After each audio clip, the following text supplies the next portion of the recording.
I'm Sandra Phillips. I call myself a shared mobility architect.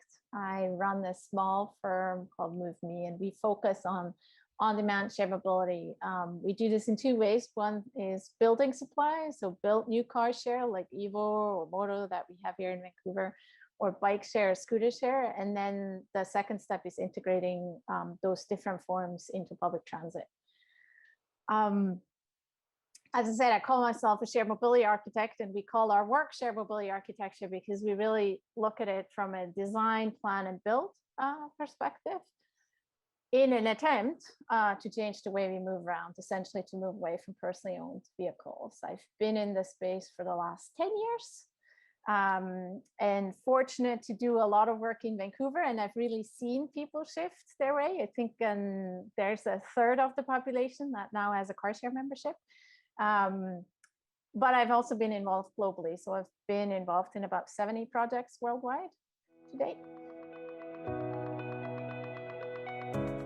I will say I'm very honored that I'm being recognized for making change happen. Someone in my network found out about this award, the Changemaker Award, and they said that there isn't a better word of describing myself.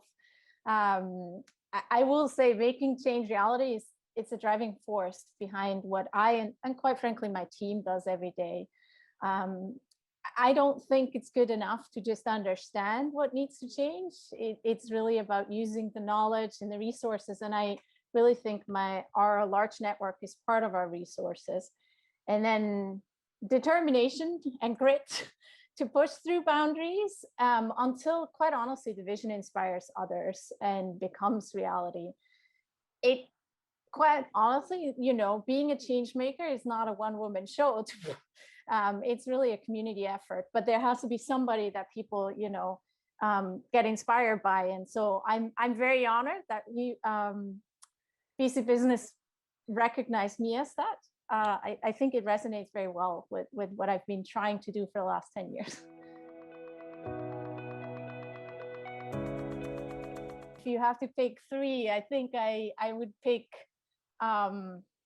these three. So I don't know if you're familiar with April Ryan's concept of a flux mindset, but she talks about, her focus is about unsticking your mind from the constructs and assumptions that we all hold unconsciously. And I think in transportation, we have a lot of that. We have a lot of very sticky habits that we don't even realize we have. And yes, the pandemic changes them, but otherwise we don't really change them very much. So if you want to change or create change in your organization, whether that's in the transportation side or anything else, I think first you got to realize what the unconscious biases are and what just is on auto drive and you don't even think about. And then the second one, I think, is you have to act, even if it's a tiny, tiny act, you got to act on that. That's what it takes, to make a change happen. It's a path of 1,000 steps.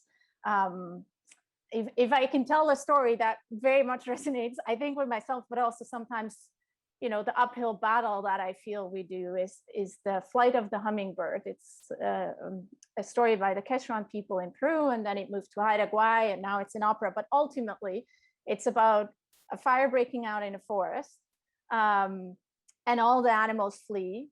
And the hummingbird keeps going to the river and take a little tiny drop and drop it on the fire. And eventually a bear says, what are you doing? You're like tiny. This is not going to make any change.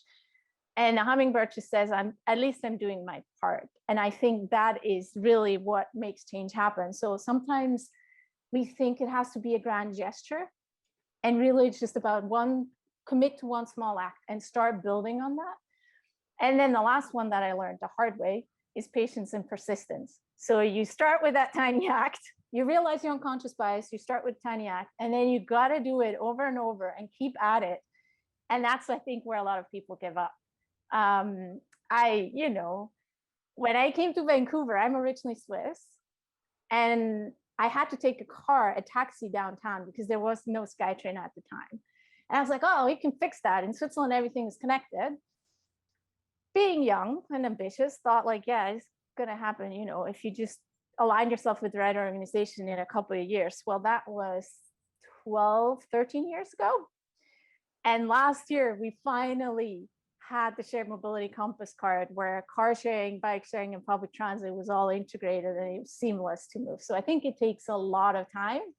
And our culture of quick fixes doesn't always allow us to just stay with it and keep at it until, you know, it happens over a lifetime, not immediately. Maybe two pieces of advice. I think the first one is we women, and I include myself in that very much, we have a tendency to think we need to be perfect and we have to fit something perfectly. We shy away often from, you know, just trying something and then failing and learning from it and then move on. We kind of internalize failure.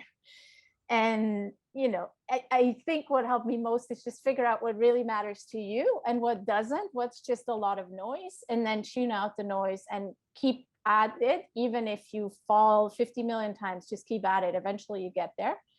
And then the second one is have some cheerleaders around you, whether, you know, people that admire you, but that also support you regardless of what's going on. And it could be anyone. Like in my case, it's my grandma who thinks I'm the bee's knees regardless of what I do. And she just helps me brush off those failures and keep on. And I think that's just, yeah, maybe something else, I don't know, is not necessarily we do a lot as women, just rely on somebody else, you know, and then help them push us forward and support us in a way. I would say those are my two pieces of advice for young women starting out.